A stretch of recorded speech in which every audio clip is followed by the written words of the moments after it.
Hello, and thanks for joining us on this HOA Leader video chat with two of our experts. My name is Gabriella Flisco, and today I'm joined by Lydia Chartre of Wisconsin and Andrea O'Toole of California. Today, we're going to discuss the pros and cons of allowing your homeowners to do work for your condo or HOA.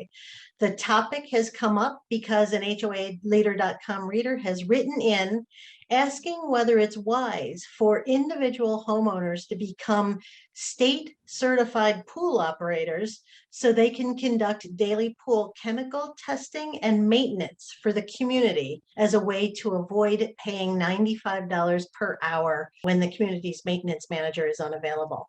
So in this video, we'll discuss the general issue of whether our experts have concerns when condos and HOAs rely on homeowners to perform work in the community. And in the second video, Lydia and Andrea will discuss this reader's direct question, which is whether they should homeowners should do chemical pool testing and maintenance. And then they'll answer the question, if you absolutely positively want to use your homeowners for work in your community, how do you protect the association? So before we jump in, I just want to let you know that our experts are providing insight based on the laws in their state, and the insight is intended to provide you general guidance you can use to when you approach experts in your state. So let's jump in. So Lydia, tell me what you're thinking on this question of using homeowners. So when you're using homeowners as volunteers, it can be very enticing because it will save you some money. But one thing you need to consider is when associations hire vendors to do work, generally you'll have a contract in place. Contracts are great because they do protect the association and you can clearly lay out your expectations for the work, what the contractor is expected to do, what the association is expected to do in return. And when you have volunteers as homeowners, you may not necessarily have a contract in place, which all those protections just fly right out the window. I know we also have some insurance concerns too that Andrea is going to talk about. Yeah, I mean, exactly what Lydia said. Having volunteers is great for a whole lot of reasons, but it can create huge amounts of risk for the association. So how do we manage risk? Through documentation, but also through insurance, everybody's favorite topic, right? So it's really, really key to make sure that the association has the appropriate insurance coverage in place. And you can do this by having workers' compensation coverage. Volunteers are not employees, remember, so they may not be covered. So you need to talk with your qualified HOA insurance broker and make sure that the workers' compensation coverage is going to be broad enough to cover volunteers. It's probably going to require an appointment of the volunteer at a meeting, recordation of that appointment in the meeting minutes to make sure that everything's done and formalized, I's dotted, T's crossed, so to speak. You're also already going to be carrying commercial general liability coverage and probably directors and officers coverage. So you want to remember that the association's negligent maintenance of premises, if it causes an injury even to somebody who's volunteering, it's possible that it's covered, but it's going to depend on how the policy is written. So you're going to, again, want to make sure that policy is broad enough to cover volunteers of the association and not just persons who are, on the property, just roaming through the common area or using the common area in the way that it's intended.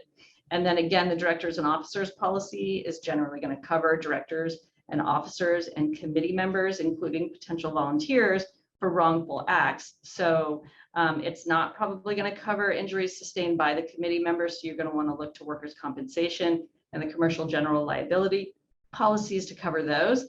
But D&O coverage can be important if the volunteer engages in some wrongful act during the course and scope of their volunteerism and some other third party is damaged. And so you want to make sure that you have all of those policies in place and make sure that they don't have exclusions for bodily injury where you're going to want to cover that under like the CGL policy. Let me just spell this out clearly. From what I've heard from my experts in the past, we didn't say this in the beginning. Would it be your preference that your clients not do this to start with? Lydia?